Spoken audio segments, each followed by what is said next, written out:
morning and welcome to Rising. We've got another great show for you today. It is Tuesday and I'm once again joined by Marianne Williamson. So nice to see you, Marianne. It's always nice to see you, to argue with you, to spar with you. What's on your radar today? Happy to tell you. Well, I think we will end up arguing about this.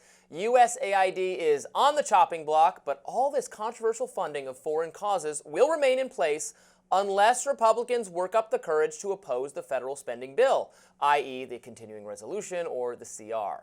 Now let me explain. Critics of endless government subsidization of foreign governments and interest groups took heart the other day when Secretary of State Marco Rubio declared that the State Department would be taking over management of USAID and canceling 80-something% of its programs. Rubio said in a statement that this determination had been made after a 6-week review. Quote, the 5,200 contracts that are now canceled spent tens of billions of dollars in ways that did not serve and in some cases even harmed the core national interests of the United States. In consultation with Congress, we intend for the remaining 18% of programs we are keeping, approximately 1,000, to now be administered more effectively under the State Department.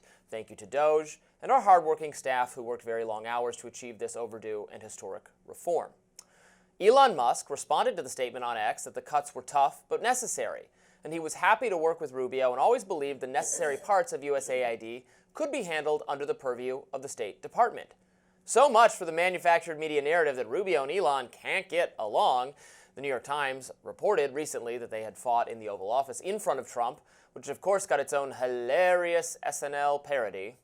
I can't believe this is the guy you've given access to the entire government. He's not an elected official. I know you are, but what am I? Okay, whoa. Governor! That's enough. Ha, ha, ha, ha.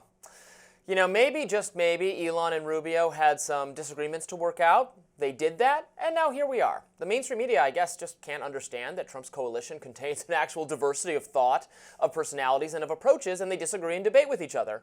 And a team of rivals in the style of Abraham Lincoln's cabinet is actually a healthy thing. But I digress. Let's get to USAID. Elon Musk's Department of Government Efficiency has exposed all sorts of odd, questionable payments to foreign interest groups that simply don't align with the America First policy agenda Donald Trump was elected to implement. Matthew Petty, my colleague at Reason Magazine, explained this in a recent piece detailing USAID funds. He writes, quote, there's a long history of USAID projects, supporting bad actors, fostering anti-American resentment, building an unhealthy dependence on foreign money, and doing more harm than good. He points to USAID inadvertently funding opium production in Afghanistan and even child sexual abuse in Africa. And of course, USAID was responsible for funding research on viruses in Wuhan. That's right, it wasn't just the National Institutes of Health making the sort of research funding grants that now look like a leading possible cause of the COVID pandemic. USAID was, of course, involved as well. Sounds like cutting this program down to size is a perfectly good idea, and I, for one, am glad that Rubio and Elon are working together to accomplish just that. But here's the thing, and this is an important thing. The federal government cannot simply decide not to spend money that Congress has appropriated via legislation. They can delay the spending, they can move it around a bit, but at the end of the day, Congress did vote to authorize this spending. It's Congress that does the legislating, not the president, not the State Department, not Elon Musk. This means that if Republicans really want to support the Trump, Elon, America First agenda, well, then they need to vote for a spending package that specifically cuts funding to USAID. Are they prepared to do that?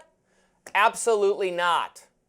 Senator Rand Paul, one of a very small number of Republicans who are actually willing to follow through on what the GOP has been promising for decades, has explained this several times. He wrote on X, quote, despite DOGE's findings of loony left-wing USAID programs, the Republican spending bill continues to fund the very foreign aid Elon Musk proposes to cut. The bill continues spending at the inflated pandemic levels and will add $2 trillion to the debt this year. Count me as a hell no. He continued, Rubio canceling woke grants is great, but a legal question remains. Can the administration simply not spend money Congress gave to them? SCOTUS will ultimately decide, but last week they initially upheld a lower court decision that is demanding money be spent. Best way to incorporate DOGE cuts into overspending is for Congress to appropriate less money. Unfortunately, this week, Congress will agree to continue spending at Biden levels. Ugh. Representative Thomas Massie, another principled opponent of big government, added, Rand is correct. I'm a no as well on this CR. And Daniel McAdams, executive director of the Ron Paul Institute, notes that DOGE is fake if Congress continues to appropriate money at the same levels as before DOGE. It's smoke and mirrors. They are correct. President Trump and Elon Musk and Marco Rubio have done a good job working to align American foreign policy with the actual priorities of voters and to identify and delay reckless spending. But now Congress needs to do its job and actually vote to cancel these giveaways to foreign governments and special interests. If they won't do that, they are worse than useless. They're liars, too. And Marianne, I wish Trump would understand this because he actually was posting on True Social against Thomas Massie recently, calling him a grandstander and saying he should be primaried if he doesn't vote for the CR. But President Trump, if you want this stuff cut, it's got to not be in the CR to happen, or else it's just posting. It's just vibes. It's just placating right-wing people without actually doing anything. And so much of the problem, maybe you're against doing these cuts anyway, but certainly if Republicans say we're going to cut this and then trick people into thinking they're actually doing it, isn't that a problem? Well, to me, the issue is not the money that's spent or not spent. The issue to me is the mission, the moral core of the humanitarian mission of the USAID. Obviously, there have been abuses. The program that you mentioned where they had inadvertently, as you said yourself, inadvertently funded a program that later was deemed to be a cover for some bad behavior regarding sexual predators of children, all of that. Of course, as soon as they found out, they stopped. There's also been a lot of talk about CIA fronts. All of that needs to be rooted out, absolutely.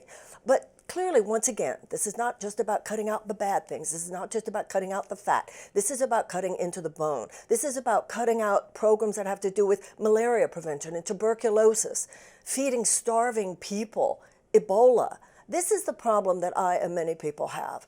And it was interesting to me when you said that Elon Musk, the program had been sent over to the State Department. We have a Secretary of State. Marco Rubio is someone with whom I have rarely agreed politically, but never before now did I doubt his principles, did I doubt his moral vision for this country and for the world. And so now you have him not only bending his knee, willing to cooperate with things that are the opposite of what he stood for throughout his career. But now Elon Musk, he's like the babysitter of everybody, even the president himself. He says, I look forward to working with Marco Rubio. Marco Rubio needs the babysitting from Elon Musk. I find the whole thing kind of creepy and wrong. And also, I'd like to see, I think the American people, they talk about how much transparency. I don't see a lot of transparency. I don't see any at all. What was actually cut? What was cut? What made the cut so that there are the 1,000 that were kept? I think that there's a much bigger issue here than just the money. The money is secondary to me. What is most important is the humanitarian core of the presence of the United States around the world. I have, unlike you, I've actually always thought Marco Rubio had absolutely no principles whatsoever, and I've never been a fan of him. And as recently as 2 years ago, I thought he was a major voice for principles that are actually anathema to mine, that were a bad influence on the Republican Party. May I have an example? Intervention, more. Go ahead. No, I just was curious. He was a longtime supporter of all our disastrous Middle Eastern interventions. He is a continuation of the failed Bush neoconservative agenda.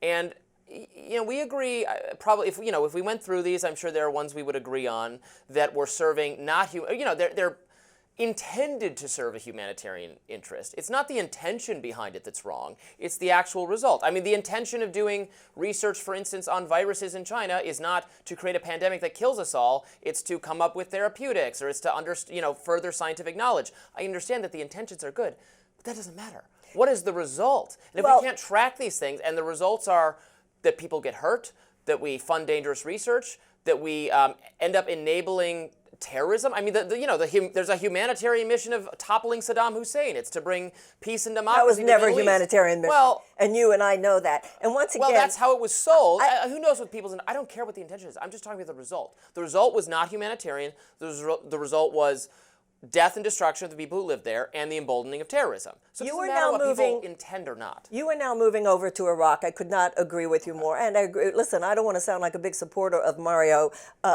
Rubio in terms of the neocon wars or anything like that. Please don't get me wrong. But you are cherry picking. You are saying, yes, but the results are bad. The results are not bad when you're talking about treatment of malaria. The results are not bad when you're talking about Ebola prevention. They're not bad when you talk about feeding starving children. You were just just cherry picking. And by the way, in any program, in anything in the world, you're going to find the bad actors, you're going to find the bad things that need to be cut out. But for you to say about the whole program, all of that stuff, that those humanitarian projects had good intentions, but they had bad results, I challenge you on that, because there are too many instances where clearly life-saving results. There are people who will die because of these cuts. There are people who will die. Well, I support humanitarian aid. Certainly, is mostly done by private. Oh, of course you do. Well, because Let I the don't think private it should be on sector handle American. it. I mean, that is how I No feel. amount of private charity, and I've been very involved in the nonprofit charitable Well, and world. that's wonderful, and I No thank you for amount your of work. private charity can compensate for a basic lack of social justice. Maybe people would be more inclined to give to private charity if they didn't think so much of their tax dollars were being confiscated for purposes that were not clear to them. Oh, I don't think that's what what I keeps would- people from giving to charity, but it's a nice la-la land view of things. All right. Well, we'll fight about what you have to say on your own memo, Marianne. We will be getting into that next up on Rising. Stay with us.